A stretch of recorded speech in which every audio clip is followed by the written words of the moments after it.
Wakati huu ndugu zangu wapendwa watazamaji wa YouTube channel yetu na mitandao yote ya kijamii, naomba nikupe mwendelezo wa kazi yetu za slabu.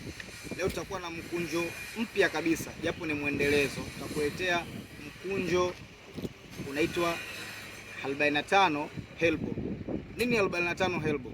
Naomba tuje tukuonyeshe namna ya kuiandaa 45 yetu na mkunjo namna unafit kwenye hiyo slabu. Karibu ungana na sisi, usitoke, stay tuned.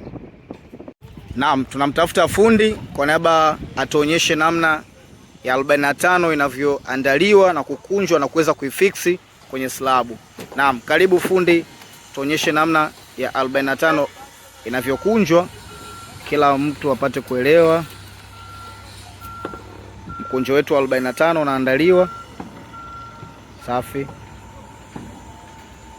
Naam, karibu mpenzi mtazamaji, kuonyeshe 45 yetu. Hii ni conduit pipe ya milimita 20, ni nzuri kwa niaba ya zege, na hii tuloitia ndani ni spring bender ya 20, pia ni special kwa niaba ya kutengenezea mkunjo. Huu mkunjo ni 45. Kwa nini tumeita 45?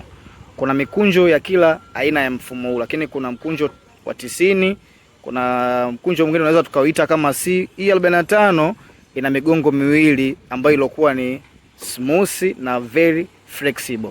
Kuna huu wa kwanza huko chini na kuna huu wa pili huko juu. Tunatumia 45 baadaye kwenye cable pulling tusiwe na changamoto ya upigwaji wa snake wakati wa kuvuta waya. Kwa hiyo kwa leo tunaomba tuwaonyeshe tu mkunjo. Next time mtuendelee kutufuatilia, tutawaonyesha namna tunaweza kufiksi kwenye pointi husika.